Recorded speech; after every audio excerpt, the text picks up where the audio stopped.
저는 김서연, 올해 30살입니다. 남편 이민준 씨와 결혼한 지 3년째 되는 해입니다. 곧 설날이 다가오고 있었고, 민준 씨는 한 달 전부터 온 가족이 강원도로 스키 여행을 갈 일정을 예약해 두었습니다. 저와 시어머니, 그리고 시누이가 함께 가서 휴식을 취하며 즐거운 시간을 보내기를 바란다고 했습니다. 사실 이 소식을 들었을 때 제 마음은 꽤 복잡했습니다. 놀러 가기 싫어서가 아니라 시어머니 박정숙 여사님과 시누이 이지은 씨와 함께 지내는 것이 늘 피곤하게 느껴졌기 때문입니다. 민준 씨와 저는 자유연애 끝에 결혼했습니다. 그는 저에게 참 잘해주는 사람입니다. 성격도 온화하고 책임감도 강합니다. 유일한 단점이라면 모든 일을 어머니의 의견에 따르는 경향이 있다는 것입니다. 시어머니 박정숙 여사님은 제가 이 집에 들어온 날부터 한 번도 저에게 좋은 얼굴을 보여주신 적이 없습니다. 시어머니는 제가 당신의 아들에게 어울리지 않는다고 생각하셨습니다. 저희 집안이 평범하고 저 역시 평범한 회사원일 뿐이라며 외국계 기업에 다니는 귀한 딸 이지은 씨보다 못하다고 여기셨습니다. 지난 3년 동안 시어머니의 잔소리는 끊이지 않았습니다. 제가 음식을 하면 맛이 싱겁다고 당신 입맛에 맞지 않는다고 하셨고, 청소를 하면 깨끗하게 닦지 않았다고 하셨습니다. 심지어 제가 새 옷을 사면 돈을 낭비한다고 비아냥거리며 그 돈으로 딸의 화장품이나 사주라고 말씀하셨습니다. 민준 씨는 중간에 끼어난 전 입장이었습니다. 매번 저에게 참으라고만 말했고, 어머니는 말은 거칠지만 속은 따뜻한 분이라고 했습니다. 저는 가정을 위해 늘 참으려 노력했지만 마음속의 서러움은 저만이 아는 것이었습니다. 시누이 이지은 씨는 시어머니와 똑같았습니다. 시어머니의 사랑을 등이 업고 저에게 함부로 대했습니다. 집안일은 한 번도 손대지 않았고 옷가지와 신발이 여기저기 널려 있어 제가 늘 치워야 했습니다. 가끔 제가 야근하고 늦게 돌아오면 저에게 저녁밥을 해주지 않았다며 불평하기도 했습니다. 민준 씨의 체면이 아니었다면 저는 정말 그들과 엮이고 싶지 않았습니다. 이번 강원도 스키 여행은 민준 씨가 저를 설득하기 위해 꽤나 애를 쓴 끝에 이루어진 것이었습니다. 그는 설날을 맞아 새로운 기분으로 가족 모두가 잘 지내며 정을 돈독히 하고 싶다고 했습니다. 저는 어쩌면 환경이 바뀌면 시어머니와 시누이의 태도가 좀 나아질지도 모른다고 생각하며 동의했습니다. 출발 전날 저는 짐을 꾸리기 시작했습니다. 강원도는 날씨가 추우니 두꺼운 패딩, 스웨터, 방한 부츠, 그리고 평소 쓰는 화장품과 약품들을 챙겼습니다. 한창 짐을 꾸리고 있는데 시어머니가 갑자기 문을 열고 들어오셨습니다. 얼굴에는 제가 한 번도 본 적 없는 다정한 미소가 걸려 있었습니다. 시어머니는 제 옆으로 다가와 제가 곱게 개어 놓은 옷을 들며 말씀하셨습니다. 서연아, 짐 싸고 있니? 어머님이 좀 도와줄까? 이렇게 추운 곳은 처음 가보는 거라 뭘 챙겨야 할지 잘 모를 거야. 저는 순간 멍해졌습니다. 평소에는 제가 짐을 정리할 때 한 번도 자발적으로 도와주신 적이 없었고 옆에서 이래라 저래라 지적만 하셨는데 오늘은 왜 이러실까? 저는 황급히 말씀드렸습니다. 어머니, 괜찮아요. 제가 혼자 할 수 있어요. 거의 다 정리했어요. 하지만 시어머니는 막무가내로 저를 밀쳐내고는 제 여행 가방을 들고 안에 있는 물건들을 다시 정리하기 시작했습니다. 시어머니는 짐을 정리하면서 중얼거리셨습니다. 네가 이렇게 옷을 개면 안 돼. 너무 공간을 많이 차지해. 나처럼 이렇게 해야 더 많이 넣을 수 있지. 그리고 이 방한 부츠는 봉투에 넣어야 해. 안 그러면 다른 옷들을 더럽힐 거야. 저는 옆에 서서 분주하게 움직이는 시어머니의 모습을 바라보며 점점 뭔가 이상하다는 느낌을 받았습니다. 시어머니의 다정함은 너무나도 자기적이었고 시선은 늘 제 여행 가방 깊숙한 곳을 무의식적으로 훑고 있었습니다. 마치 무언가를 찾고 있는 것 같기도 하고 무언가를 계산하고 있는 것 같기도 했습니다. 저는 예전에 이웃 아주머니에게 들었던 말이 떠올랐습니다.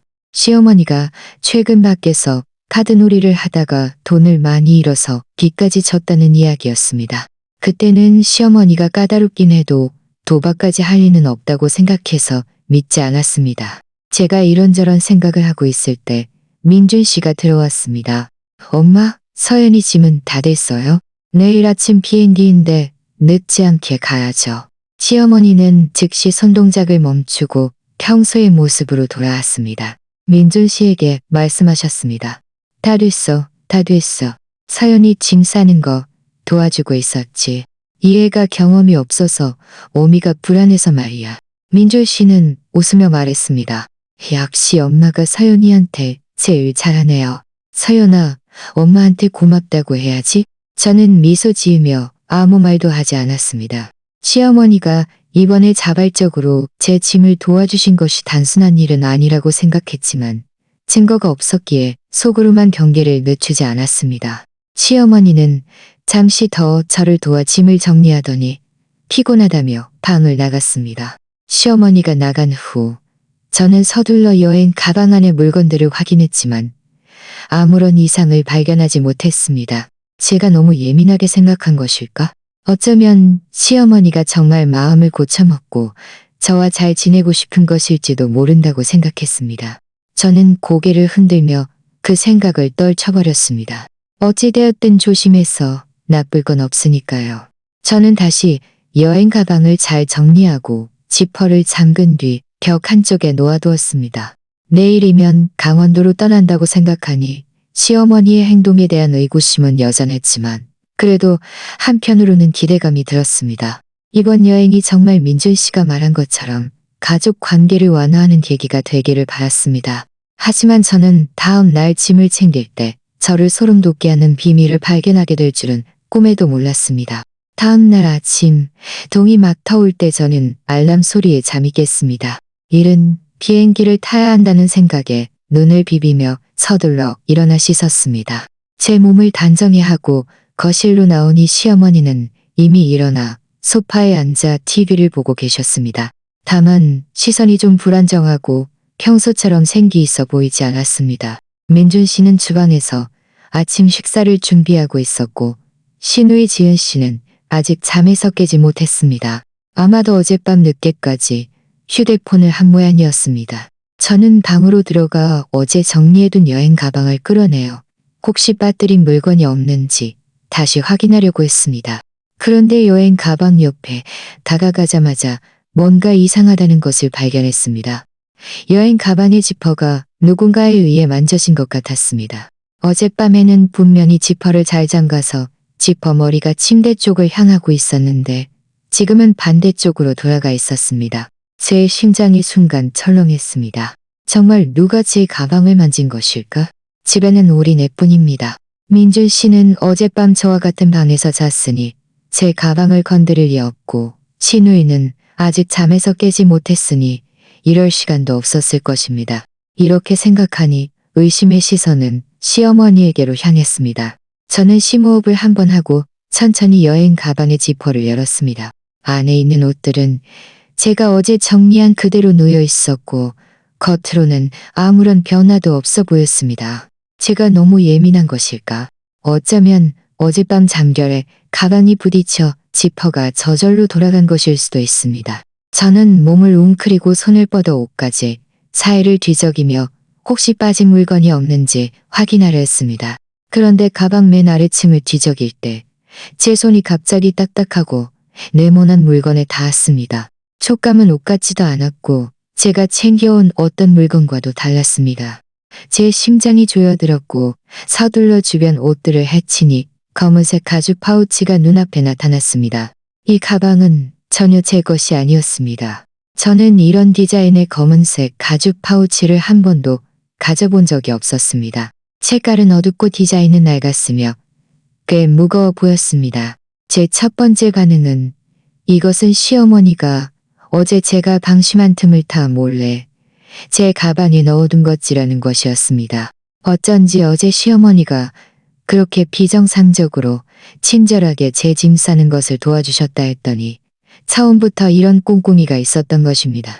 저는 경계심 가득한 눈으로 문 쪽을 흘끗 보고 아무도 들어오지 않는 것을 확인한 후에야 조심스럽게 검은색 가죽 파우치를 들었습니다.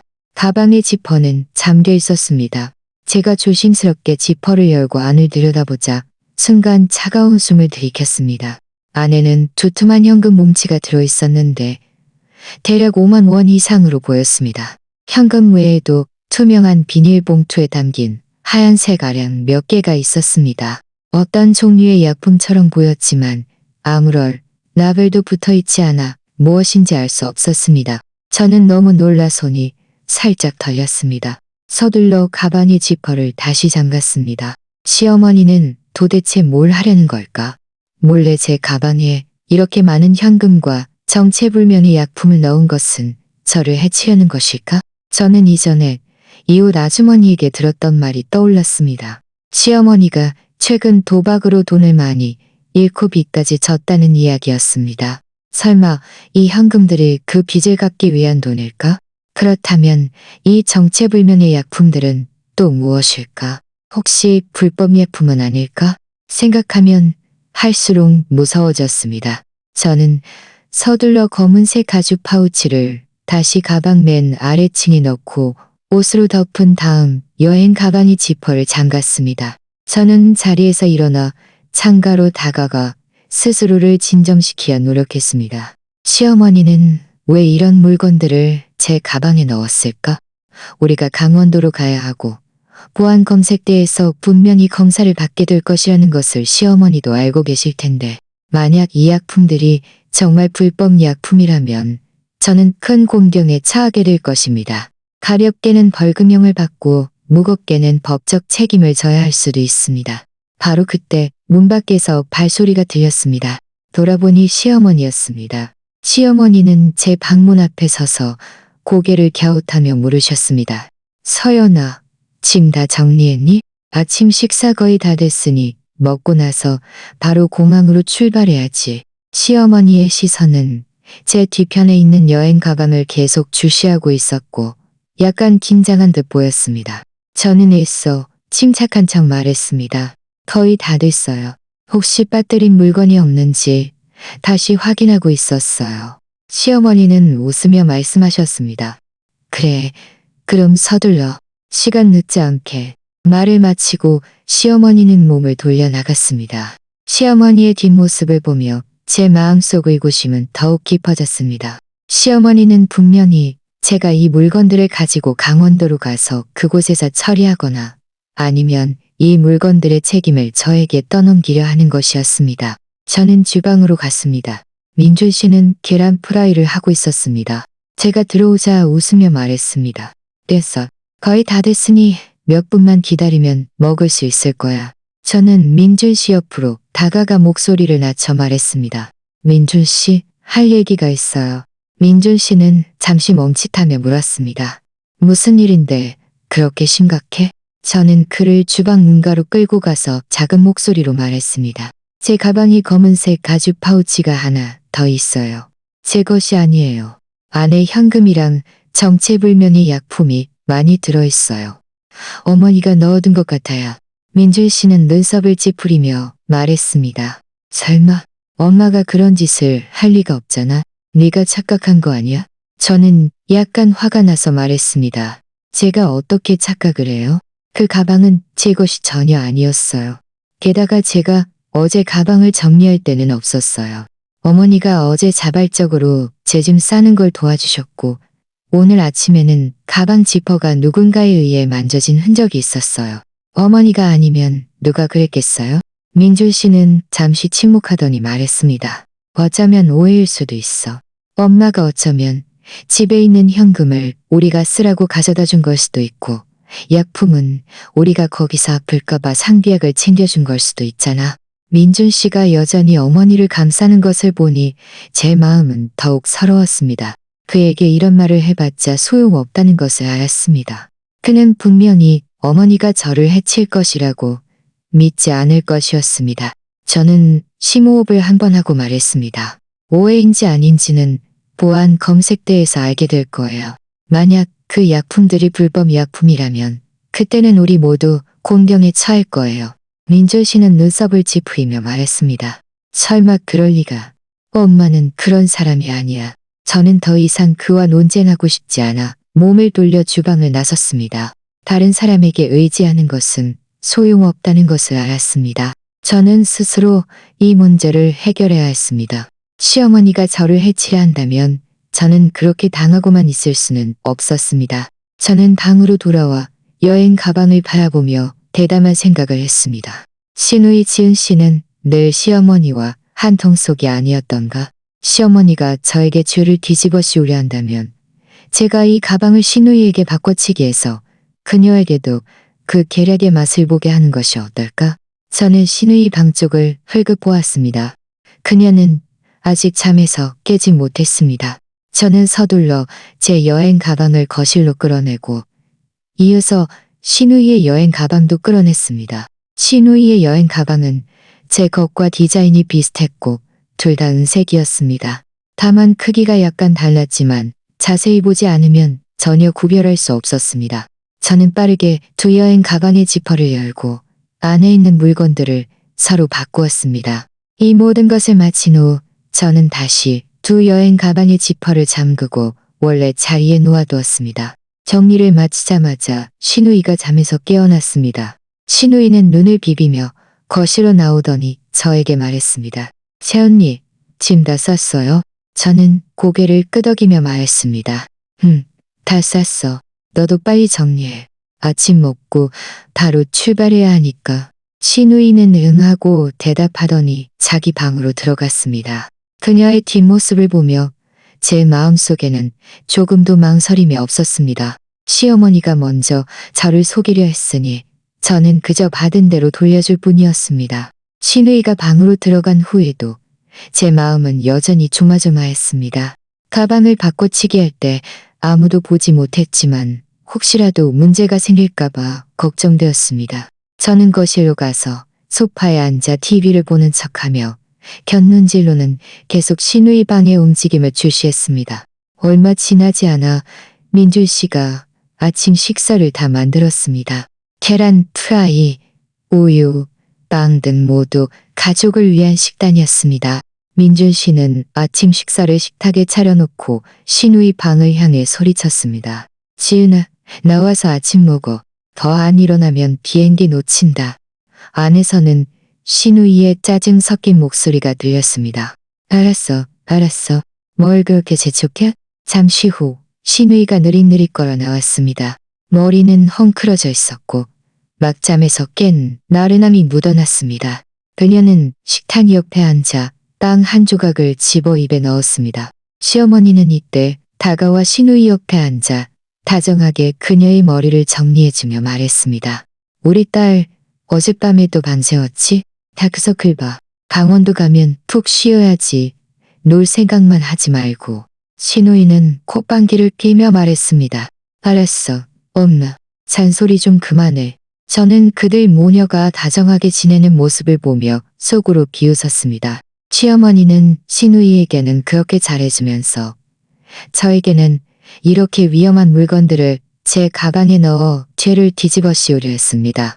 이제 가방이 바꿔치기 되었으니 시누이가 친어머니로부터 온 이 사랑을 제대로 즐길 수 있기를 바랐습니다. 민준 씨가 제 옆으로 다가와 제 팔을 잡아당기며 말했습니다. 서연아, 멍하니 있지 말고 빨리 와서 아침 먹어. 저는 고개를 끄덕이고 식탁 옆에 앉아 계란 프라이를 천천히 먹기 시작했습니다. 아침 식탁에서 시어머니는 계속 시누이에게 반찬을 더 얹어주고 안부를 물었지만 저에게는 한마디의 관심도 보여주지 않았습니다. 마치 제가 투명 인간이라도 된 것 같았습니다. 저는 신경 쓰지 않았습니다. 어차피 지금 제 머릿속은 온통 가방 바꿔치기 일로 가득했으니까요.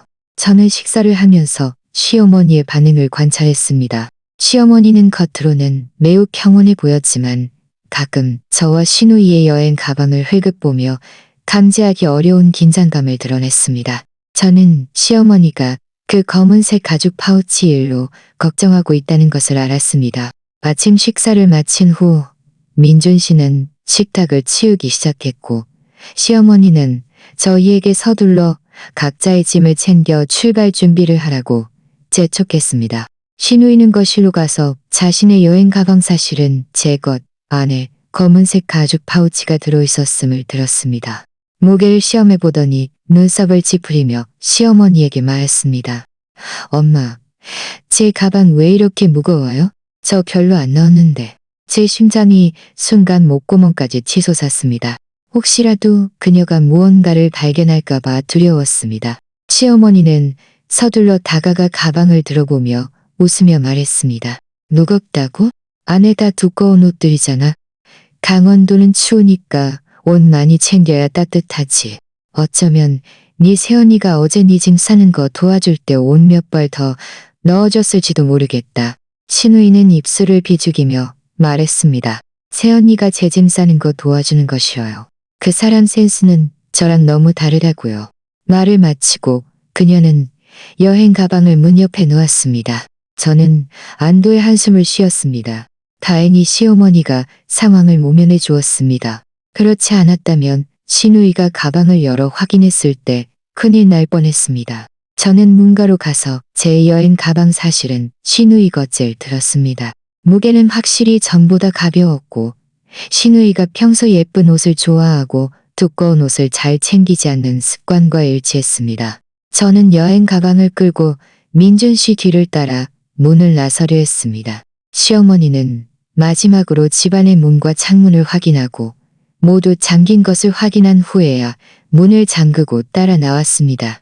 그녀는 신우이 옆으로 가서 작은 소리로 몇 마디 당부했습니다. 아마 길 조심하라는 등의 말이었을 것입니다. 신우이는 귀찮다는 듯 대꾸했고 시어머니의 말을 전혀 마음에 두지 않는 듯 했습니다. 우리 네 식구는 아파트 단지 입구로 걸어갔습니다. 민준 씨가 미리 부른 콜택시가 이미 우리를 기다리고 있었습니다. 기사님은 우리 네 개 여행 가방을 트렁크에 씌워주었습니다. 저는 특히 저와 신우이의 여행 가방이 나란히 놓여있는 것을 주시했습니다. 둘 다 은색이라 자세히 보지 않으면 정말 구별하기 어려웠습니다. 차에 탄 후 저는 조수석에 앉았고 민준 씨, 시어머니, 신우이는 뒷좌석에 앉았습니다. 신우이는 계속 휴대폰을 보며 가끔 웃음소리를 냈고 시어머니는 등받이에 기대어 눈을 감고 무슨 생각을 하는지 알 수 없었습니다. 민준 씨는 가끔 저에게 몇 마디 말을 걸며 신분증 같은 것을 챙겼는지 물었습니다. 저는 건성으로 대답했지만 마음속으로는 계속 계산하고 있었습니다. 공항에 도착해서 보안 검색대를 통과할 때 그 검은색 가죽 파우치는 분명히 적발될 것입니다. 그때 신우이는 분명히 매우 놀랄 것이고 시어머니도 당황할 것입니다. 시어머니가 그때 어떻게 설명할지는 모르겠지만 저는 이미 준비를 마쳤습니다. 만약 시어머니가 저에게 책임을 전가하려 한다면 저는 시어머니가 몰래 가방을 넣은 사실을 폭로할 것입니다. 대략 1시간 후 콜택시가 공항에 도착했습니다. 기사님은 우리 가방을 내려주었고 민준 씨가 요금을 지불한 후 우리는 여행 가방을 끌고 공항 안으로 들어갔습니다. 공항 안에는 사람이 많았고 여기저기 여행 가방을 끌고 바쁘게 움직이는 사람들로 가득했습니다. 민준 씨는 탑승권 발권과 수화물 위탁 수속을 처리하러 갔고 우리는 옆에서 기다리라고 했습니다. 저와 시어머니, 신우이는 자리를 찾아 앉았습니다. 시어머니는 약간 불안해 보였고 계속 이리저리 두리번거렸습니다.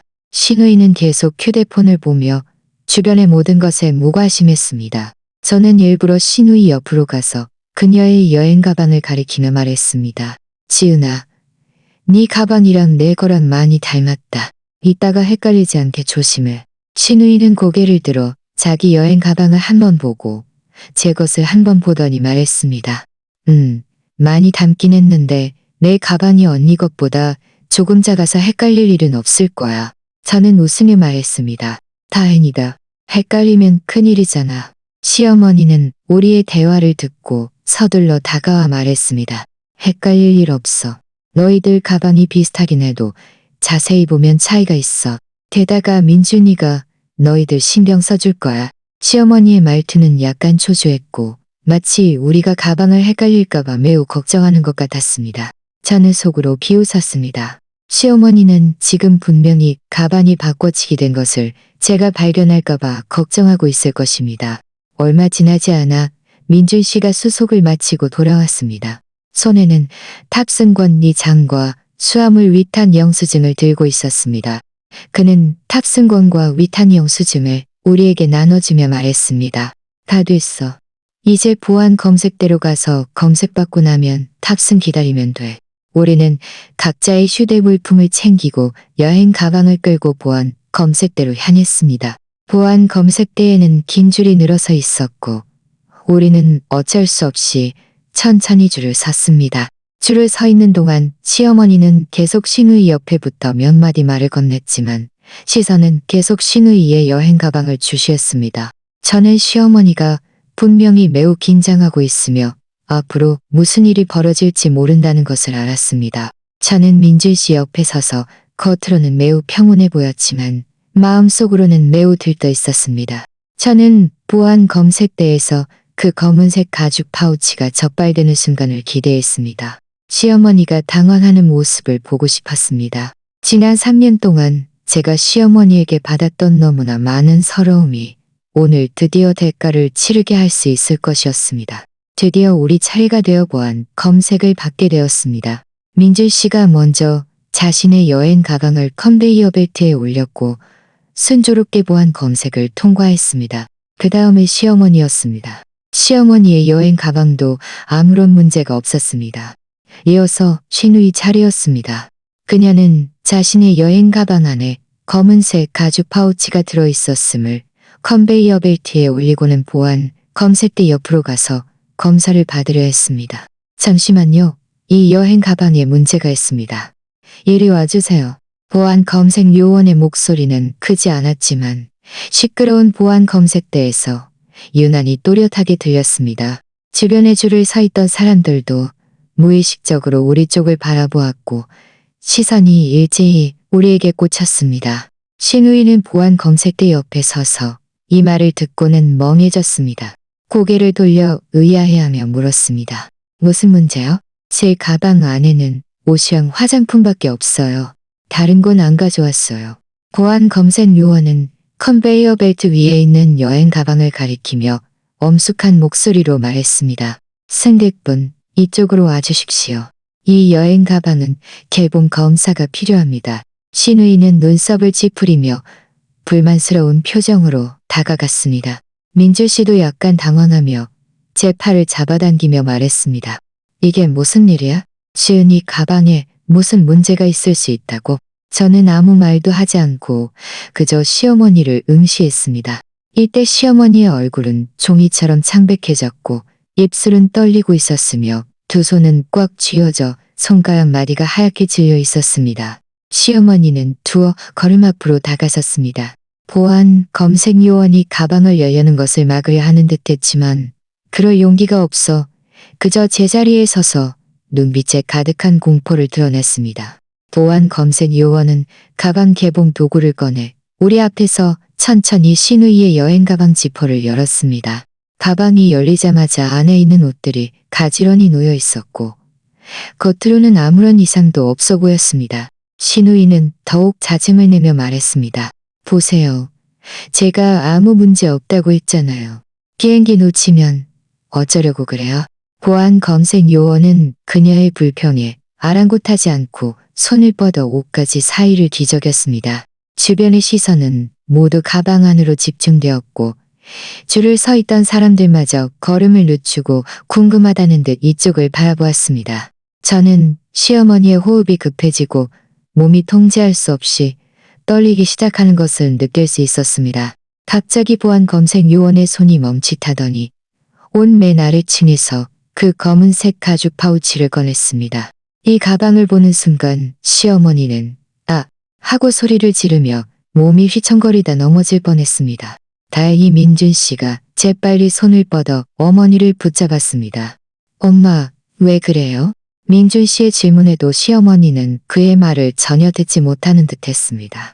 눈은 그 검은색 가죽 파우치를 죽을 듯이 노려보고 있었고 입에서는 끊임없이 끝났어. 끝났어라는 말이 흘러나왔습니다. 신우이도 멍해졌습니다. 그 검은색 가죽 파우치를 보며 어리둥절한 표정으로 말했습니다. 이게 뭐예요? 제 가방 아니에요.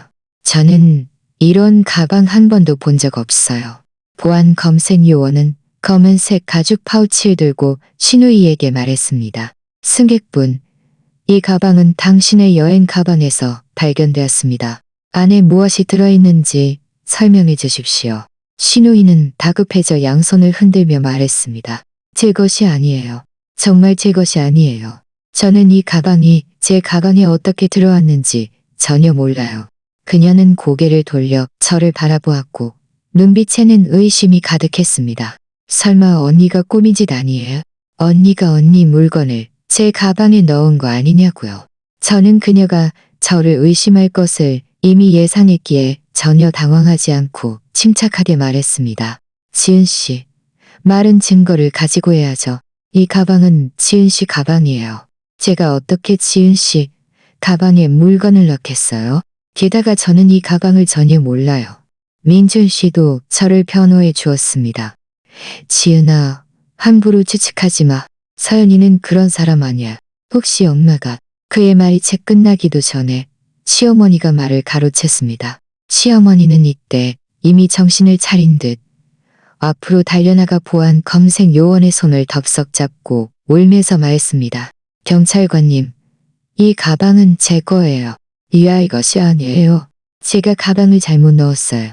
시어머니의 목소리는 날카롭고 쉬어 있었으며 울음 섞인 소리였습니다. 주변 사람들은 모두 시어머니의 반응에 놀랐습니다. 보안 검색 요원은 눈썹을 찌푸리며 그녀의 손을 뿌리치고 말했습니다. 어머니, 진정하십시오. 만약 이 가방이 당신 것이라면 안에 무엇이 들어있는지 설명해 주십시오. 시어머니의 얼굴은 붉어졌다가 창백해졌고 아무 말도 하지 못했습니다. 신우이도 이때 상황을 파악한 듯 시어머니의 팔을 잡고 다급하게 물었습니다. 도대체 무슨 일이에요? 이 가방이 도대체 뭐냐고요? 왜 이걸 제 가방에 넣은 거예요? 보안 검색 요원은 시어머니가 말하려 하지 않자 직접 검은색 가죽 파우치의 지퍼를 열었습니다. 안에 있는 현금과 하얀색 알약들이 한꺼번에 드러났습니다. 보안 검색 요원은 현금 뭉치를 들고 또 약이 든 비닐봉투를 들고 자세히 보더니 얼굴색이 더욱 심각해졌습니다. 이 현금들은 어떻게 된 겁니까? 그리고 이 알약들은 어떤 약품입니까? 관련 처방전은 있습니까? 보안 검색 요원이 물었습니다. 주변 사람들은 이 광경을 보고 모두 웅성거리기 시작했습니다. 세상에 저렇게 많은 현금이라니 설마 나쁜 짓 하려는 건 아니겠지? 저 알약들 뭔가 이상해 보여. 혹시 불법 약품 아니야? 신우이는 주변 사람들의 웅성거림을 듣고 얼굴이 새빨개졌습니다. 분노에 차 시어머니에게 말했습니다. 엄마, 도대체 무슨 짓을 꾸민 거예요? 왜 이런 물건들을 제 가방에 넣은 거예요? 저를 죽이려고 작정한 거예요? 시어머니는 신우이의 질문에 아무 말도 못하고 그저 계속 울었습니다. 민준 씨도 멍해졌습니다. 그 현금들과 약들을 바라보며 또 시어머니를 바라보며 믿을 수 없다는 듯 말했습니다. 엄마가 어떻게 이런 물건들을 가지고 있어요? 그걸 지은이 가방에 넣어서 도대체 뭘 하려던 거예요? 저는 옆에 서서 이 모든 것을 냉정하게 지켜보았습니다.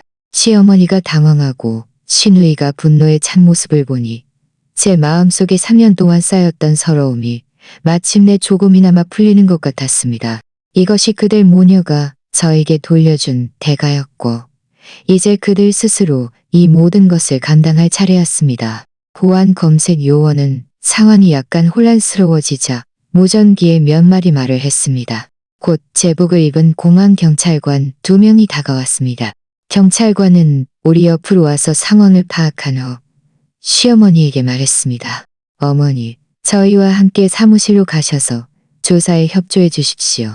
시어머니는 너무 놀라 다리가 후들거렸습니다. 계속 뒷걸음질 치며 말했습니다. 안 가요. 저는 아무 나쁜 짓도 안 했어요. 그저 가방을 잘못 넣었을 뿐이에요. 경찰관은 엄숙하게 말했습니다. 어머니, 이 물품들은 규정 위반 혐의가 있습니다. 저희와 함께 가셔서 상황을 명확히 설명해 주셔야 합니다. 신우이는 이때 화를 낼 겨를도 없이 경찰관의 팔을 잡고 말했습니다. 경찰관님, 이건 정말 오해예요. 저희 엄마가 분명히 실수로 잘못 넣은 거예요. 저 물건들은 저희 것이 아니에요. 저희는 어떻게 된 일인지 몰라요. 그녀는 지금 자신만 깨끗하게 빠져나가고 싶을 뿐 시어머니의 안위는 전혀 신경 쓰지 않는 듯 했습니다. 경찰관은 고개를 저으며 말했습니다.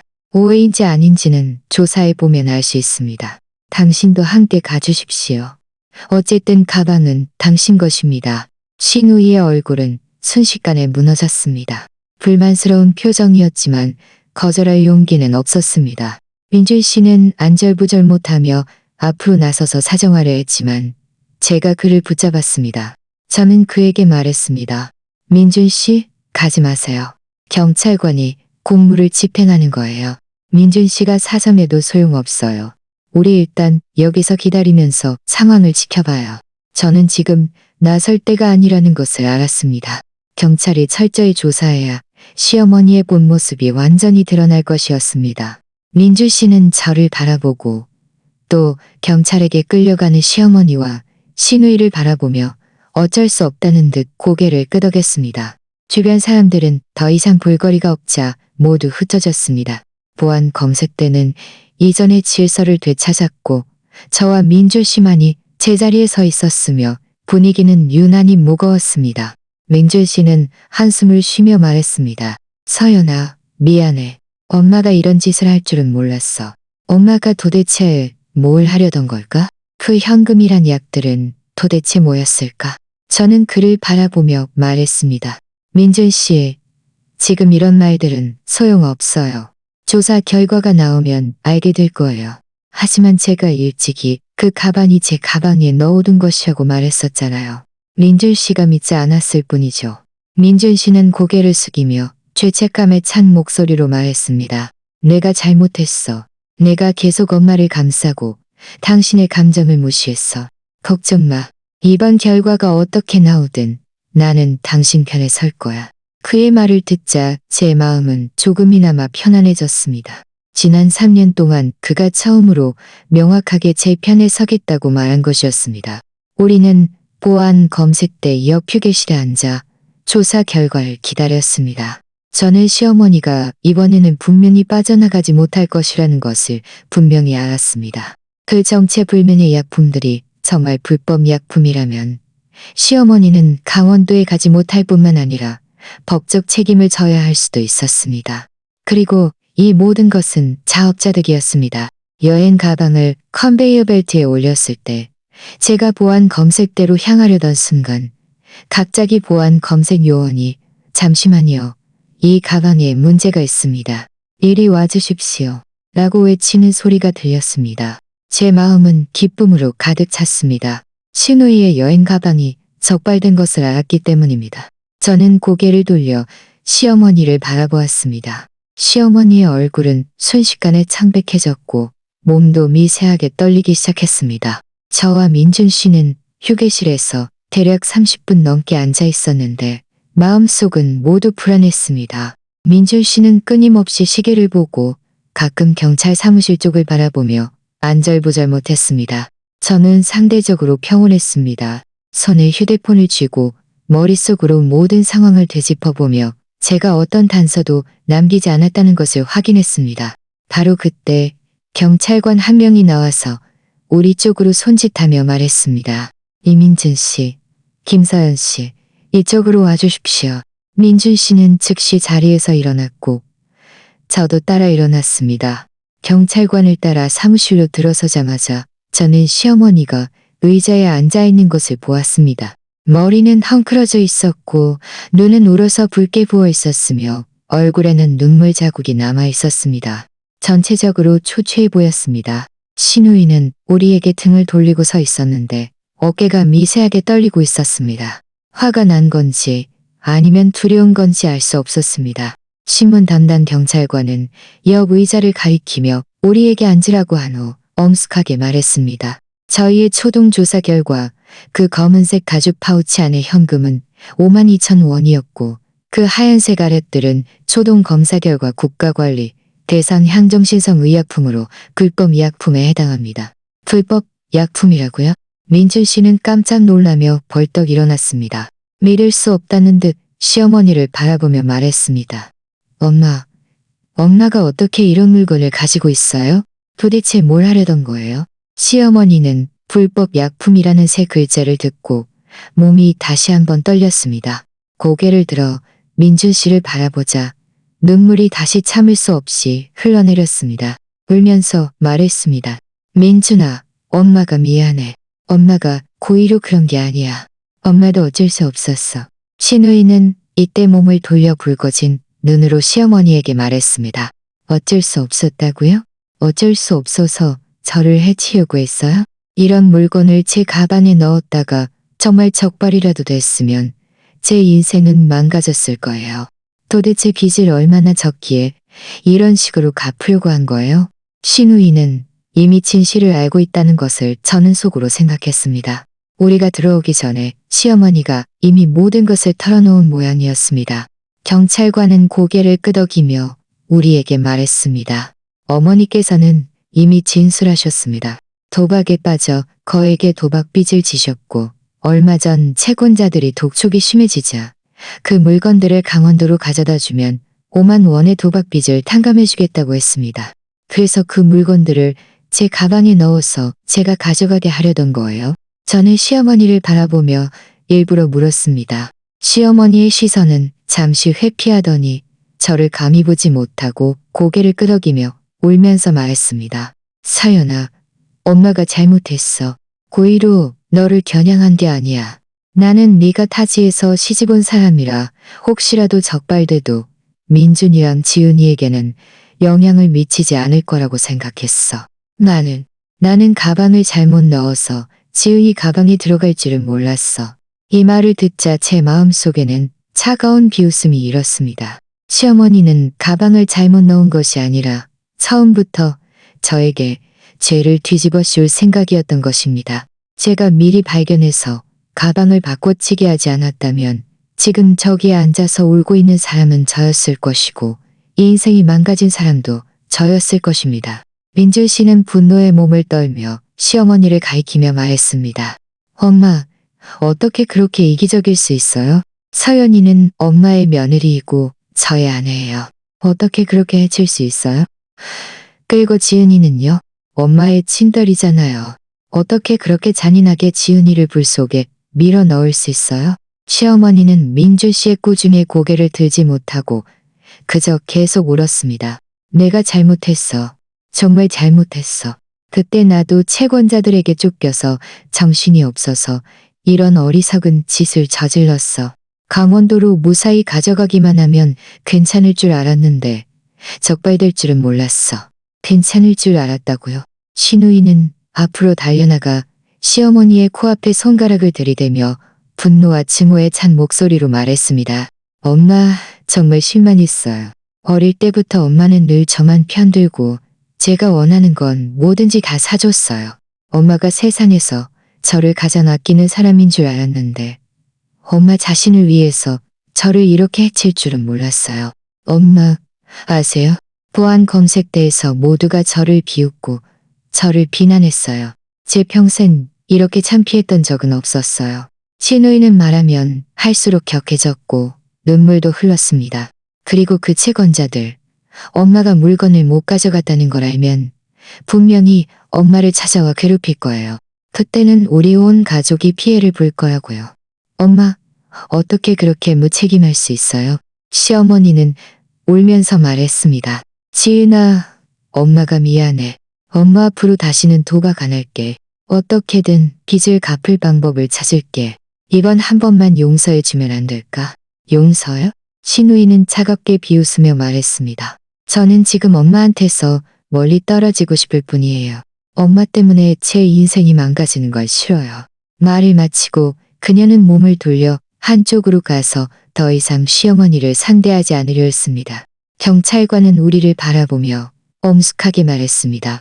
어머니의 행위는 이미 국가관리, 대상 현정신성 의약품 불법 운반 혐의가 있습니다.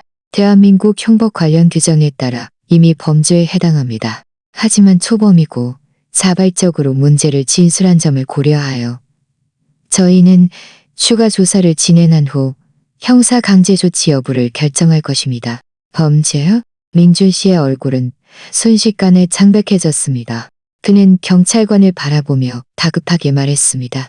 경찰관님, 저희 엄마가 정말 잘못을 뉘우치고 있어요. 채권자들에게 쫓겨서 어쩔 수 없었던 거예요. 한 번만 더 기회를 주실 수 없을까요? 경찰관은 고개를 저으며 말했습니다. 법 앞에서는 만인이 평등합니다. 잘못을 저지르면 그에 상응하는 책임을 져야 합니다. 저희는 법에 따라 처리할 것입니다. 또한 이 현금과 불법 약품들은 법에 따라 압수될 것이며 추후 관련 부서로 이관되어 처리될 것입니다. 시어머니는 범죄라는 두 글자를 듣고 완전히 무너졌습니다. 그녀는 의자에서 미끄러져 내려와 바닥에 주저앉아 목 놓아 울었습니다. 끝났어. 모든 게 끝났어. 내 딸아, 엄마가 미안해. 도박을 하지 말았어야 했는데, 너를 해치지 말았어야 했는데. 그녀는 울면서 손으로 바닥을 내리쳤습니다. 후회하는 듯 보였지만 제 마음속에는 조금도 동정이 없었습니다. 이 모든 것은 그녀 스스로가 자초한 것이었습니다. 그녀의 탐욕과 이기심이 그녀를 이 돌이킬 수 없는 길로 이끌었습니다. 그녀가 지금 후회하는 것은 저와 신우이를 해친 것이 아니라 자신의 계획이 실패하여 법적 책임을 져야 한다는 것이었습니다. 경찰관은 우리를 한쪽으로 불러 몇 가지 관련 상황을 추가로 신문하고 조서를 작성하여 서명을 받았습니다. 그런 다음 우리에게 말했습니다. 이제 돌아가셔도 좋습니다. 추후 상황이 발생하면 다시 연락드리겠습니다. 또한 최근 안전에 유의하시고 채권자들이 찾아와 괴롭히면 즉시 저희에게 연락해 주십시오. 우리는 고개를 끄덕이고 경찰 사무실에 나섰습니다. 사무실을 나설 때도 시어머니는 안에서 계속 울고 있었는데 그 울음소리는 듣는 사람을 짜증나게 하면서도 한편으로는 통쾌하게 만들었습니다. 신우이는 가장 앞장서서 걸어갔고 얼굴은 어두웠으며 아무 말도 하지 않았습니다. 민준 씨는 제 옆에 서서 고개를 숙이고 있었는데 얼굴색이 매우 좋지 않았습니다. 우리는 공항도비로 걸어갔습니다. 민준 씨는 한숨을 쉬며 말했습니다. 서연아, 이번 일 정말 미안해. 엄마가 아니었다면 우리는 지금쯤 비행기 탑승을 기다리고 있었을 텐데. 저는 그를 바라보며 말했습니다. 민준 씨 잘못이 아니에요. 시어머니 스스로가 잘못한 거죠. 하지만 이번 일을 통해 저도 많은 것을 깨달았어요. 신우이는 이때 몸을 돌려 우리에게 말했습니다. 오빠 새언니, 저는 먼저 집에 갈게요. 당원도 갈 마음이 없어요. 앞으로 엄마 일은 다시는 신경 쓰고 싶지 않아요. 엄마가 저지른 잘못은 엄마 스스로 감당해야죠. 말을 마치고 그녀는 자신의 휴대물품을 챙겨 몸을 돌려 공항을 나섰습니다. 민준 씨는 신우이의 뒷모습을 보며 그녀를 붙잡으려 했지만 무슨 말을 해야 할지 몰라 망설였습니다. 저는 그의 어깨를 두드리며 말했습니다. 가게 놔두세요. 지금은 지은 씨도 진정할 시간이 필요할 거예요. 우리도 돌아가요. 이번 여행은 분명 망쳤어요. 민준 씨는 고개를 끄덕였습니다. 우리는 함께 공항 문으로 가서 콜택시를 잡았습니다. 차에 앉아 민준 씨는 계속 침묵했고 얼굴은 굳어 있었습니다. 저는 그가 지금 얼마나 괴로울지 알았습니다. 한쪽에는 잘못을 저지른 어머니가 있고 다른 한쪽에는 상처받은 아내와 여동생이 있었으니까요. 저도 아무 말 없이 등받이에 기대어 창밖으로 빠르게 스쳐 지나가는 풍경을 바라보았습니다.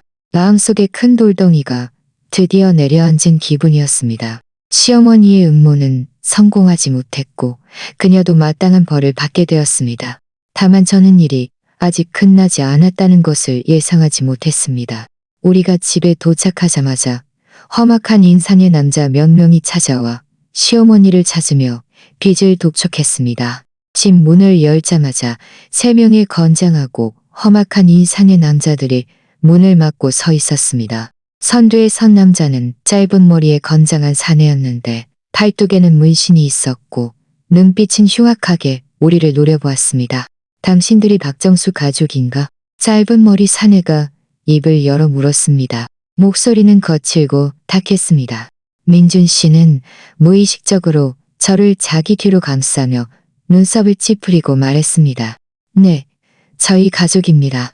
저희 엄마를 왜 찾으시죠? 짧은 머리 사내는 차갑게 비웃으며 말했습니다. 당연히 할 말이 있지. 네 엄마가 우리한테 도박빚 1억만 원을 줬어. 오늘 강원도에 가서 물건으로 빚을 갚겠다고 했는데 우리가 한참을 기다려도 오지 않고 전화도 안 받아. 빚 안 갚으려고 하는 거야? 1억만 원이요? 민준 씨는 깜짝 놀라며 소리쳤습니다. 저도 멍해졌습니다. 이전에 경찰관이 시어머니가 불법 예약품으로 5만 원의 도박 빚을 탕감하려 했다고 말했는데 설마 총 빚이 이렇게 많을 줄은 몰랐습니다. 민준 씨는 애써 침착한 척 말했습니다. 저희 엄마는 지금 집에 안 계세요. 작은 문제가 생겨서 경찰에 잡혀가 조사를 받고 있습니다. 경찰에 잡혀갔다고? 짧은 머리 사내는 잠시 멍해졌다가 이내 얼굴색이 더욱 험악해졌습니다. 나한테 그런 수작 부리지 마. 너희들 뭔가 꼼꼼이가 있는 거 아니야? 내가 말하는데 오늘 사람을 못 보든 돈을 못 보든 우리는 안 갈 거야. 말을 마치고 그는 다른 두 남자와 함께 집 안으로 들어와 소파에 아무렇게나 앉았습니다. 심지어 다리를 거실 탁자에 올리며 건들거리는 태도를 보였습니다. 저와 민준 씨는 서로를 바라보며 서로의 무력감과 분노를 읽었습니다. 민준 씨는 그들 앞으로 다가가 말했습니다. 형님들, 저희 엄마가 정말 경찰에 잡혀갔어요. 못 믿으시면 공항 경찰서에 가서 물어보세요. 엄마가 진 빚은 저희가 어떻게든 갚을 거예요. 하지만 지금은 안 돼요. 시간을 좀 주실 수 없을까요? 시간을 달라고? 누가 우리한테 시간을 줘? 짧은 머리 사내는 탁자를 치며 큰 소리로 말했습니다. 우리 사장님이 말했어.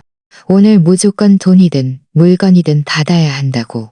네 엄마가 없으니 너희들이 대신 갚아야 해.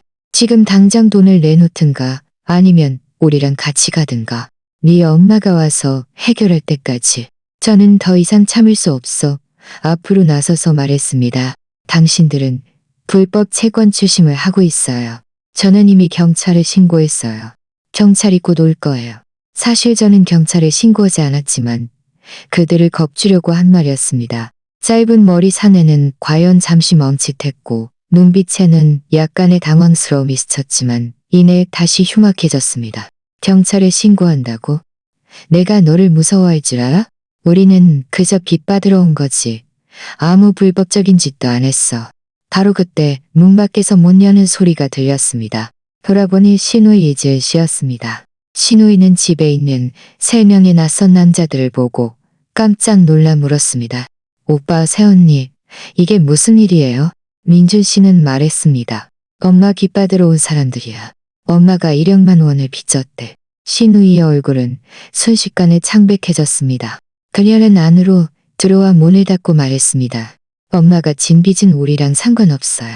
찾으려면 엄마나 찾으러 가세요. 우리를 괴롭히지 말고요. 짧은 머리 사내는 차갑게 비웃으며 말했습니다. 너희들이랑 상관없다고? 그 사람이 너희 엄마잖아. 그 사람이 진 빚은 너희들이 갚을 의무가 있어. 오늘 돈 안 갚으면 너희들 아무도 못 나갈 줄 알아. 양측이 팽팽하게 맞서고 있을 때 제 휴대폰이 갑자기 울렸습니다. 경찰관에게서 온 전화였습니다. 저는 서둘러 전화를 받았습니다. 경찰관은 전화로 시어머니가 일시적으로 풀려났으니 경찰서로 데리러 오라고 했습니다. 저는 전화를 끊고 짧은 머리 사내에게 말했습니다. 저희 엄마가 곧 돌아올 거예요. 당신들이 정말 빚 받으러 온 거라면 엄마가 돌아오면 엄마랑 얘기하세요. 만약 또 소란을 피우면 경찰이 와서 당신들도 좋을 거 없을 거예요. 짧은 머리 사내는 잠시 망설이다 고개를 끄덕이며 말했습니다. 좋아. 그 사람이 돌아올 때까지 기다릴게. 하지만 너희들 꼼수 부리지 마. 저와 민준 씨, 신우이는 한쪽으로 가서 작은 소리로 상의했습니다. 신우이는 말했습니다. 새언니, 엄마가 진 빚은 우리 절대 대신 갚으면 안 돼요. 엄마가 저지른 잘못은 엄마 스스로 감당해야죠. 민준 씨는 한숨을 쉬며 말했습니다. 알아. 하지만 이렇게 소란을 피우게 놔둘 수도 없잖아. 엄마가 돌아오면 일단 상황을 먼저 물어보자. 저는 고개를 끄덕였지만 마음속으로는 시어머니가 그렇게 많은 돈을 낼 수 없을 것이라는 것을 분명히 알았습니다. 이 채권자들은 분명히 순순히 물러나지 않을 것이었습니다. 대략 30분 후 시어머니가 돌아왔습니다.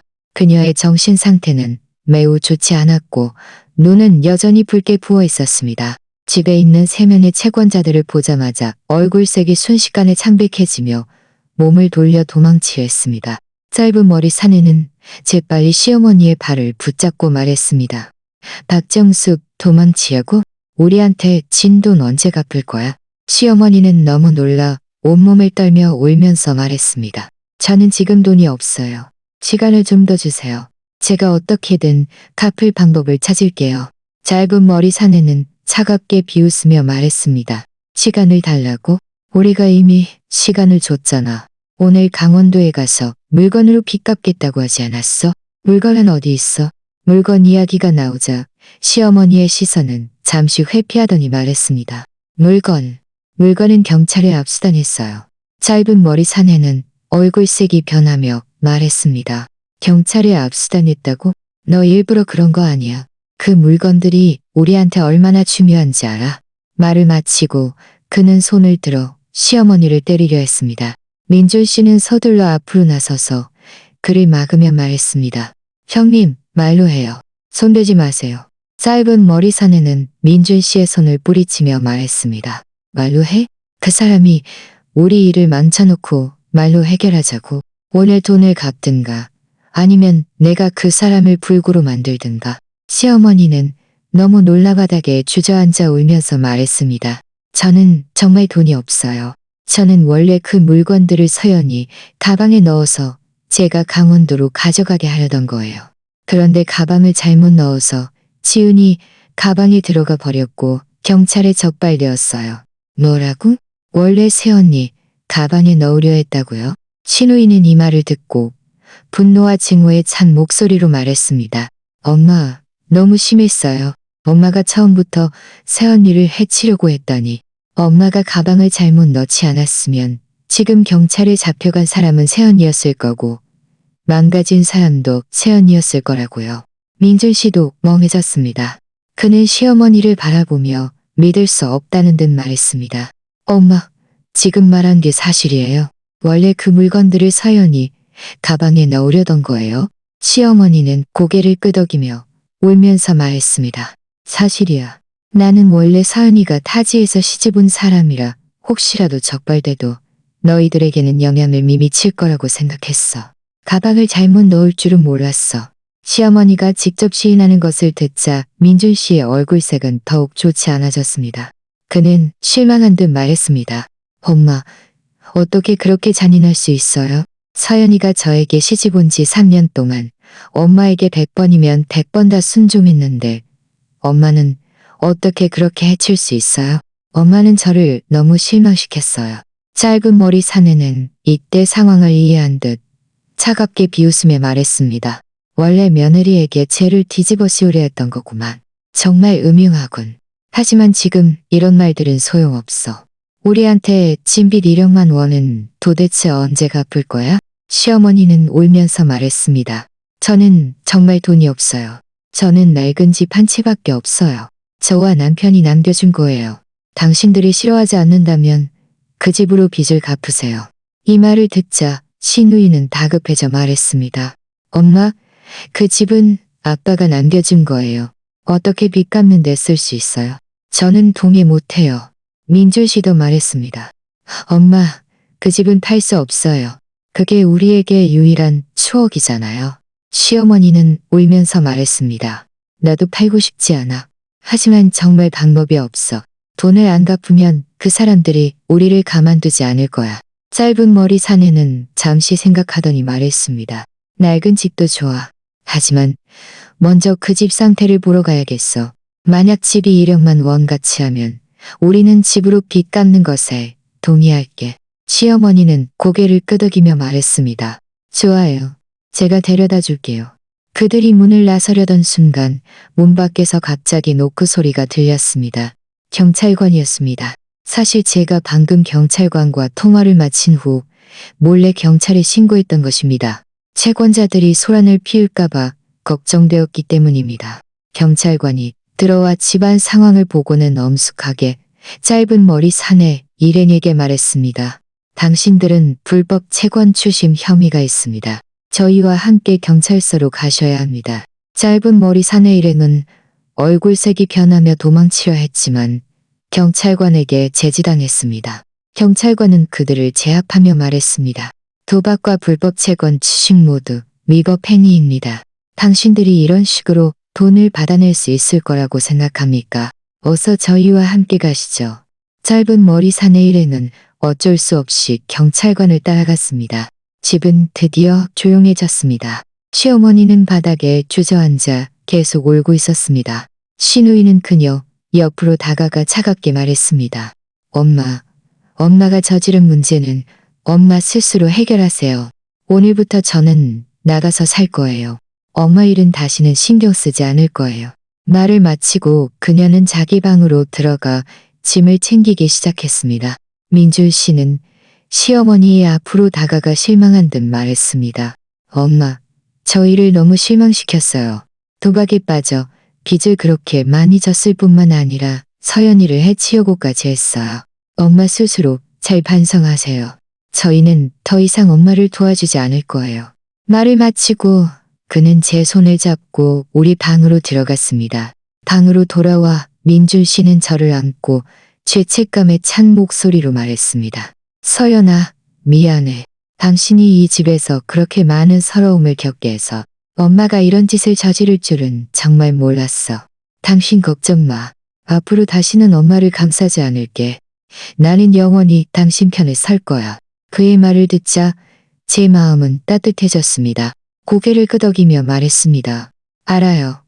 민준 씨. 저는 민준 씨를 믿어요. 저는 일이 여기서 끝날 줄 알았는데 저를 더욱 충격에 빠뜨릴 진실이 기다리고 있을 줄은 몰랐습니다. 저녁에 방을 정리하다가 우연히 시어머니가 옷장 깊숙한 곳에 숨겨둔 일기장을 발견했습니다.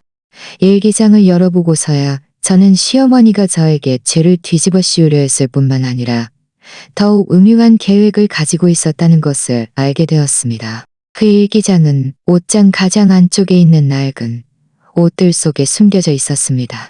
표지는 이미 누렇게 발해 있었고 꽤 오래된 듯 보였습니다. 저는 잠시 망설이다가 결국 일기장을 펼쳤습니다. 안에 있는 삐뚤빼뚤한 글씨는 시어머니의 필체였습니다. 최근 1년 동안의 그녀의 속마음이 모두 기록되어 있었습니다. 저는 빠르게 내용을 훑어보았고 읽으면 읽을수록 경악했습니다. 시어머니는 이미 오래전부터 저를 집에서 내쫓으려 했던 것입니다.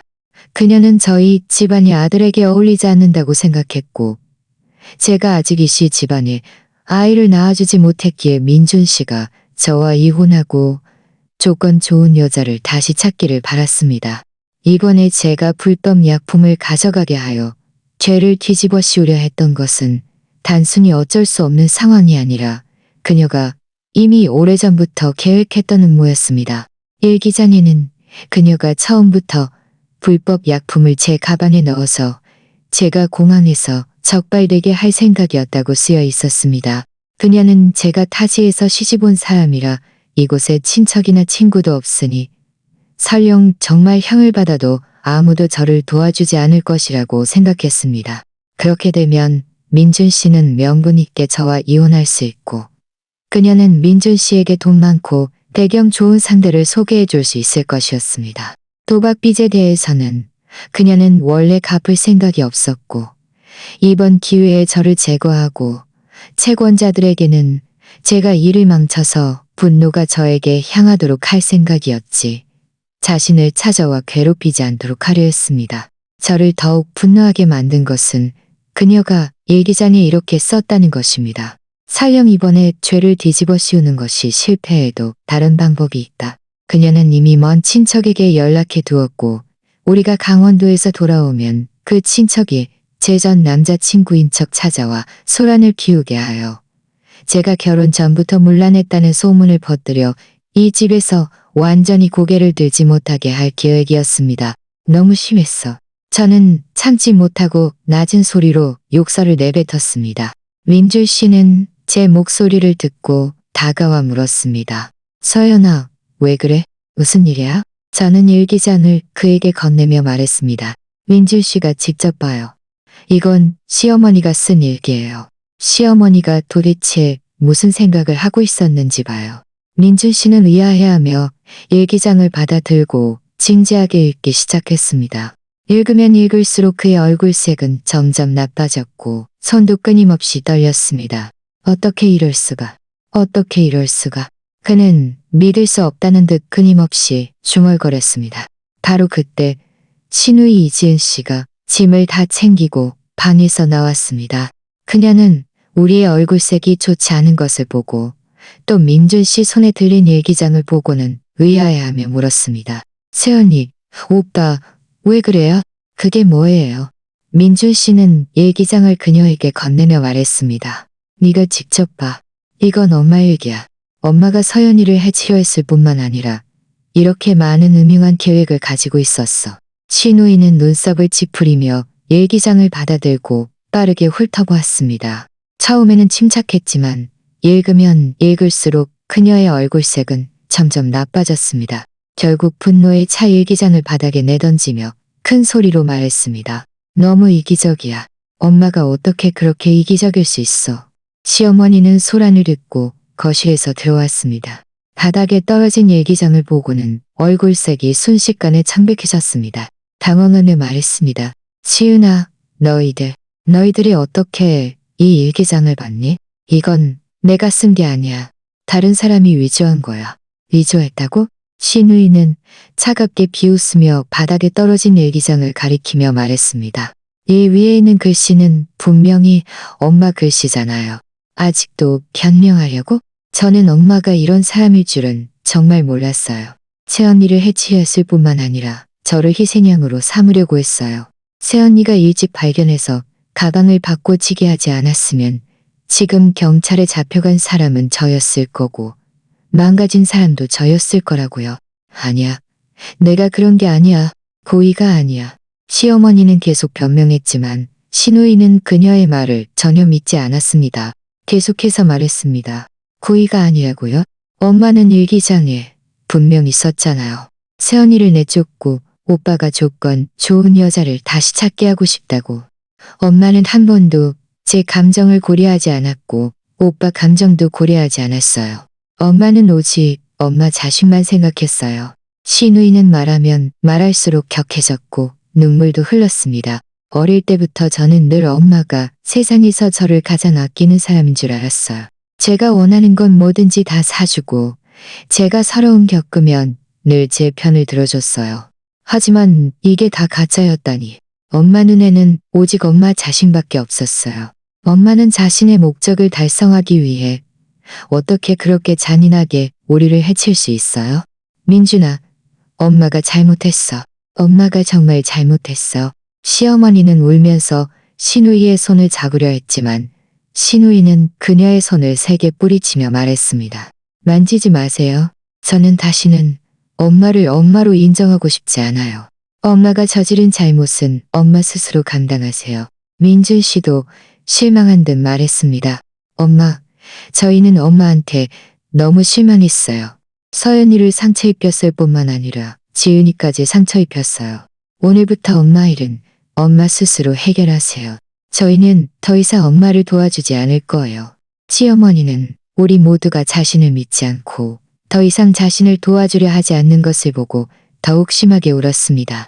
민준아, 지은아, 서연아, 내가 정말 잘못했어. 앞으로 다시는 이러지 않을게. 한 번만 더 기회를 주면 안 될까? 저는 차갑게 말했습니다. 기회요. 엄마가 저를 해치려 했을 때 왜 저에게는 한 번의 기회도 생각하지 않았어요? 그런 음모들을 꾸밀 때 왜 저희에게는 한 번의 기회도 생각하지 않았어요? 이제 와서 이런 말들은 너무 늦었어요. 엄마가 저지른 일은 엄마 스스로 결과를 감당해야 해요. 신우이는 자신의 여행 가방을 들고 우리에게 말했습니다. 오빠, 새언니, 저는 먼저 갈게요. 이 집에는 다시는 돌아오지 않을 거예요. 앞으로는 엄마와 어떤 관계도 맺고 싶지 않아요. 말을 마치고 그녀는 몸을 돌려 집 밖으로 나섰고 다시는 뒤를 돌아보지 않았습니다. 신우이의 뒷모습을 보며 제 마음도 약간 착잡했습니다. 신우이는 평소에는 약간 제멋대로였지만 본성은 나쁘지 않았습니다. 그저 시어머니에게 버릇없이 잘한 것뿐이었습니다. 이번 일은 그녀에게 분명 큰 충격이었을 것입니다. 시어머니는 바닥에 주저앉아 계속 울고 있었습니다. 민준 씨는 제 옆으로 다가와 말했습니다. 서연아, 우리도 나가서 살자. 이 집에는 더 이상 있고 싶지 않아. 저는 고개를 끄덕이며 말했습니다. 네, 좋아요. 우리는 바닥에 있는 시어머니에게 신경 쓰지 않고 각자의 짐을 정리하기 시작했습니다. 우리 짐은 많지 않아 금방 정리할 수 있었습니다. 민주 씨는 여행 가방을 끌고 저는 그의 뒤를 따라 집 밖으로 나서려 했습니다. 문가에 다다랐을 때 시어머니가 갑자기 기어와 민준 씨의 다리를 붙잡고 울면서 말했습니다. 민준아, 가지마. 네가 가면 엄마는 어떻게 해? 엄마가 잘못했어. 엄마 앞으로 다시는 도박 안 할게. 다시는 그런 음모 안 꾸밀게. 여기 있어주면 안 될까? 민준 씨는 눈썹을 찌푸리며 그녀의 손을 세게 뿌리치고 말했습니다. 엄마, 더 이상 그러지 마세요. 엄마가 이런 짓을 저지를 때 오늘 같은 결과가 있을 거라고 생각했어야죠. 저희는 엄마에게 여러 번 기회를 줬지만 엄마 스스로 소중히 여기지 않았어요. 말을 마치고 민준 씨는 제 손을 잡고 집 밖으로 나섰고 시어머니의 울음소리를 문 뒤에 남겨두었습니다. 아파트 단지를 나서며 저는 그 익숙한 건물들을 뒤돌아보았습니다. 마음속에는 조금도 미련이 없었습니다. 저는 이 집에서 너무나 많은 서러움을 겪었고 이제 드디어 완전히 벗어날 수 있었습니다. 우리는 근처 호텔을 찾아 머물렀습니다. 저녁에 민준 씨는 저를 안고 죄책감에 찬 목소리로 말했습니다. 서연아, 미안해. 당신이 이 집에서 그렇게 많은 서러움을 겪게 해서 앞으로는 내가 꼭 잘 보상해 줄게. 다시는 당신이 어떤 상처도 받지 않게 할게. 저는 그의 품에 기대어 말했습니다. 민준 씨, 저는 민준 씨를 믿어요. 과거의 일은 과거로 흘려보내요. 우리 앞으로 잘 살아요. 마음속에는 아직 약간의 경계심이 남아 있었지만 이번에 민준 씨가 확고하게 제 편에 서는 것을 보고 저는 그를 믿기로 했습니다. 저는 우리가 이렇게 새로운 삶을 시작할 수 있을 거라고 생각했지만 다음 날 우리는 경찰관에게서 연락을 받았습니다. 경찰관은 시어머니가 국가관리 대상 향정신성 의약품 불법 운반 혐의로 정식 구속되었다고 말했습니다. 또한 그 채권자들도 불법 채권 추심과 도박으로 법에 따라 처벌받았다고 했습니다. 이 소식을 듣고 저와 민준 씨는 아무 말도 하지 않았습니다. 이 모든 것은 시어머니 스스로가 자초한 것이었고 남을 원망할 일은 아니었습니다. 다만 저는 일이 이렇게까지 될 줄은 몰랐습니다. 저와 민준 씨는 상해 끝에 그래도 경찰서에 가서 상황을 확인하기로 했습니다. 어쨌든 그녀는 민준 씨의 어머니였으니까요. 우리가 경찰서에 도착하자 경찰관은 시어머니의 사건이 이미 검찰로 이송되었고 추후 기소될 것이라고 말했습니다. 민준 씨는 보석 신청을 하려 했지만 경찰관은 시어머니가 연루된 것이 형사범죄이고 죄질이 비교적 심각하여 보석 요건을 충족하지 못한다고 말했습니다. 우리는 유리창 너머로 시어머니를 한 번 만날 수밖에 없었습니다. 면회 때 시어머니는 많이 말랐고 머리도 많이 휘어졌으며 매우 늙어 보였습니다. 우리를 보자마자 울음이 터져 아무 말도 못하고 그저 계속 민준아, 서연아, 내가 잘못했어. 정말 잘못했어. 라고 말했습니다. 민준 씨는 한숨을 쉬며 말했습니다. 엄마, 안에서 잘 반성하고 계세요. 관대한 처분을 받을 수 있도록 노력하세요. 저희가 정기적으로 찾아뵐게요. 경찰서를 나서자 민준 씨의 마음은 매우 무거웠습니다. 저는 그의 어깨를 두드리며 말했습니다. 너무 힘들어하지 마세요. 이 모든 것은 시어머니 스스로가 선택한 길이에요. 우리 앞으로 잘 사는 것이 시어머니에게 가장 좋은 대답일 거예요. 민준 씨는 고개를 끄덕이며 제 손을 잡았습니다. 우리 잘 살자. 경찰서에서 나온 후 저와 민준 씨는 곧바로 호텔로 돌아가지 않고 길을 따라 천천히 걸었습니다. 겨울 햇살이 앙상한 나뭇가지 사이로 쏟아져 내려 땅 위에 얼룩한룩한 그림자를 드리웠습니다. 바람이 불어와 살을 내는 듯한 차가움을 전했지만 제 마음은 유난히 평온했습니다. 민준 씨는 제 손을 꼭 잡고 있었고 그의 따뜻한 손바닥은 그의 마음을 전하는 듯 했습니다. 그는 고개를 돌려 저를 바라보며 말했습니다. 서연아, 예전 집은 내놓을 생각이야. 그곳에는 너무 많은 안 좋은 추억들이 담겨 있어. 우리 새로운 환경에서 다시 시작하자. 저는 고개를 끄덕이며 말했습니다. 네, 좋아요. 민준 씨 뜻대로 해요. 그 집을 파는 것은 과거의 그림자에서 완전히 벗어날 수 있을 뿐만 아니라 우리의 새로운 삶을 시작할 자금도 마련할 수 있을 것이었습니다. 이후의 나날들은 새로운 거처를 찾고 진명의 이전 절차를 처리하느라 바쁘고 알찼습니다. 민준 씨는 전보다 훨씬 더 다정해졌습니다. 매일 퇴근하고 돌아오면 자발적으로 요리하고 청소했으며 저와 함께 산책하고 이야기를 나누었습니다. 그는 제 마음속에 아직 앙금이 남아있다는 것을 알고 있었기에 과거의 일을 억지로 꺼내려 하지 않았습니다. 그저 행동으로 조금씩 저를 위로했습니다. 반년 후 우리는 새 아파트 단지로 이사했습니다. 집은 크지 않았지만 우리가 정성껏 꾸민 아늑하고 편안한 공간이었습니다. 이사하는 날 민준 씨는 저를 안고 제 귓가에 속삭였습니다. 서연아, 오늘부터 이곳이 우리의 집이야. 우리 둘만을 위한 집. 평생 당신을 사랑하고 지켜줄게. 저는 그의 품에 기대어 눈가가 촉촉해졌습니다. 고개를 끄덕이며 말했습니다. 우리 함께 이 집을 잘 갖고 나가요. 시어머니의 사건에 대해서는 추후 검찰로부터 통보를 받았습니다. 결국 시어머니는 국가관리 대상 향정신성 의약품 불법 운반 혐의로 징역 1년 6개월을 선고받았습니다. 민준 씨는 약속대로 매달 교도소를 찾아가 생활용품과 생활비를 가져다 주었지만 그녀가 출소 후 우리와 함께 살자는 말은 다시는 꺼내지 않았습니다. 매번 교도소에서 돌아오면 민준 씨의 기분은 며칠 동안 가라앉았지만 그는 제 앞에서 불평하지 않았습니다. 그저 저를 더욱 힘껏 안아줄 뿐이었습니다. 가끔 시누이 이지은 씨의 안부를 묻기도 했습니다. 민준 씨는 시누이가 집을 나간 후 직장과 연락처를 바꾸고 자신에게 잘 지내니 걱정하지 마. 더 이상 연락하지 마. 라는 문자, 메시지 한 통만 보냈다고 했습니다. 시누이가 과거와 완전히 단절하고 싶어 한다는 것을 알 수 있었습니다. 저는 한숨을 쉬며 그녀가 하루빨리 그림자에서 벗어나 새로운 삶을 시작하기를 바랐습니다. 어느덧 다음 해 설날이 되었습니다. 올해 우리는 고향에 가지도 않았고 여행을 가지도 않았습니다. 우리만의 작은 집에서 소박하고 따뜻한 설날을 보냈습니다. 민준 씨는 제가 좋아하는 음식들로 가득한 식탁을 차려주었고 우리는 설날 저녁 식사를 하면서 설 특집 프로그램을 보고 서로에게 새해 덕담을 나누었습니다. 자정 12시 창밖에서는 폭죽 소리가 들렸습니다. 민준 씨는 작은 상자를 꺼내 저에게 건네며 말했습니다.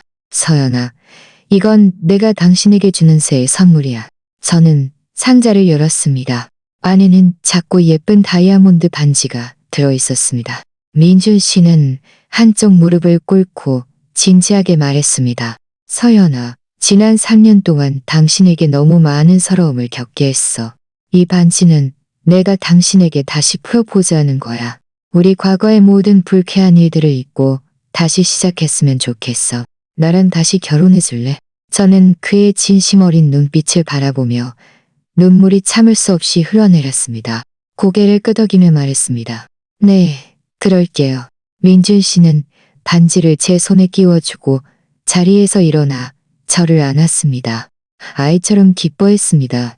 그 순간 저는 과거의 상처가 드디어 치유되었고 우리의 미래가 희망으로 가득하다는 것을 알았습니다. 그 후 저는 새로운 직장으로 옮겼습니다. 월급은 전보다 훨씬 많아졌고 동료들도 모두 친절했습니다.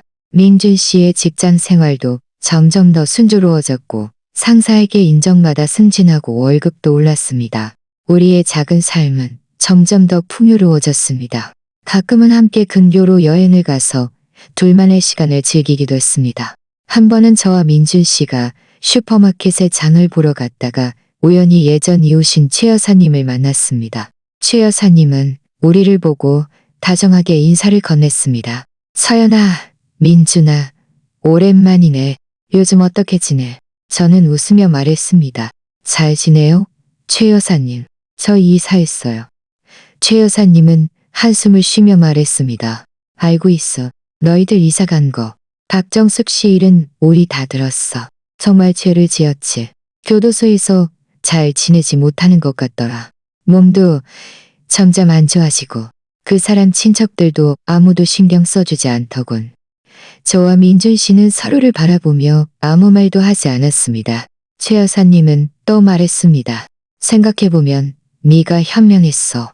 그때 그 사람 음모를 발견하지 못했다면 결과는 상상도 못했을 거야.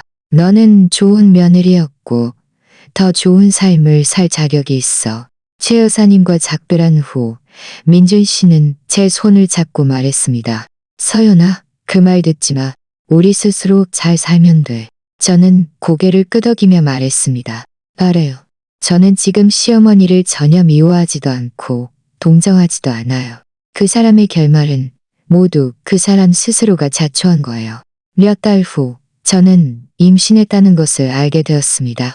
이 소식을 민준 씨에게 알리자 그는 기뻐서 펄쩍 뛰더니 저를 안고 몇 바퀴를 돌았습니다. 입에서는 끊임없이 내가 아빠가 된다. 내가 아빠가 된다. 라는 말이 흘러나왔습니다. 그의 행복한 모습을 보며 저도 따라 웃었습니다. 임신 기간 동안 민준 씨는 저를 극진히 돌보았습니다. 모든 집안일을 도맡아 했고 매일 영양가 풍부한 식사를 준비해 주었으며 저와 함께 산부인과 검진에도 갔습니다. 그는 또한 아이가 있는 친구들에게 특별히 조언을 구하고 많은 육아 서적을 사서 육아 지식을 진지하게 공부했습니다. 10달의 임신 기간 끝에 저는 순조롭게 건강한 아들을 낳았습니다. 민준 씨는 아이를 안고 눈가가 붉어진 채 감격해서 아무 말도 하지 못했습니다. 그는 고개를 숙여 저를 바라보며 말했습니다. 서연아, 고마워. 고생 많았어. 앞으로 우리는 새 식구가 될 거야. 내가 더 열심히 일해서 당신과 아이에게 더 좋은 삶을 살게 해줄게. 아이가 태어난 후 우리의 작은 집은 웃음소리로 가득 찼습니다. 민준 씨는 매일 퇴근하고 돌아오면 제일 먼저 아이를 안고 놀아주었고 젖병을 물리고 기저귀를 갈아주었습니다. 영락없는 슈퍼데디였습니다. 저희 부모님도 고향에서 오셔서 저희 아이를 돌보는 것을 도와주셨고 온 가족이 화목하게 지냈습니다. 나중에 우리는 시어머니에 대한 소식을 또 접했습니다. 그녀는 만기 출소 후 갈 곳이 없어 낡은 옛집으로 돌아갈 수밖에 없었다고 합니다. 몸이 매우 좋지 않아 기초생활수급비로 겨우 생계를 유지하고 있다고 했습니다. 예전에 친척이나 친구들도 아무도 그녀를 상대하려 하지 않았습니다. 민준 씨는 결국 마음이 약해져 그녀에게 돈을 보내주었지만 다시는 그녀를 만나지 않았습니다. 저는 민준 씨를 막지 않았습니다. 어쨌든 그녀는 그의 어머니였고 기본적인 부양 의무만 다하면 충분했습니다. 우리 사이는 이미 오래전에 정리되었습니다. 시누이 이지혜 씨에 대해서는 1년 후 우연히 그녀와 연락이 닿았습니다. 그녀는 이미 결혼했고 자신을 매우 아껴주는 남자와 결혼하여 귀여운 딸을 낳았습니다. 그녀는 지금 매우 행복하게 지내고 있으며 시어머니를 용서했지만 더 이상 그녀와 어떤 관계도 맺고 싶지 않다고 있습니다. 우리는 함께 저녁 식사를 했고 그녀의 행복한 모습을 보며 저도 그녀를 위해 기뻤습니다. 지금의 저는 저를 사랑하는 남편이 있고 귀여운 아들이 있으며 따뜻한 가정이 있고 안정적인 직장도 있습니다. 돌이켜보면 그 스릴 넘치던 강원도, 소동은 마치 악몽 같았지만 바로 그 소동 덕분에 저는 시어머니의 압제에서 완전히 벗어날 수 있었고 민준 씨의 진심을 확인할 수 있었으며 저만의 행복을 얻을 수 있었습니다. 저를 쓰러뜨리지 못하는 고난은 오히려 저를 더욱 강하게 만들었습니다. 앞으로의 나날들은 민준 씨와 함께 우리만의 작은 집을 정성껏 지키고 삶을 더욱 풍요롭게 만들어갈 것입니다. 자, 오늘의 이야기는 여기까지입니다. 시청해주셔서 감사합니다. 제 채널이 마음에 드셨다면 구독과 좋아요 부탁드립니다. 행복하세요.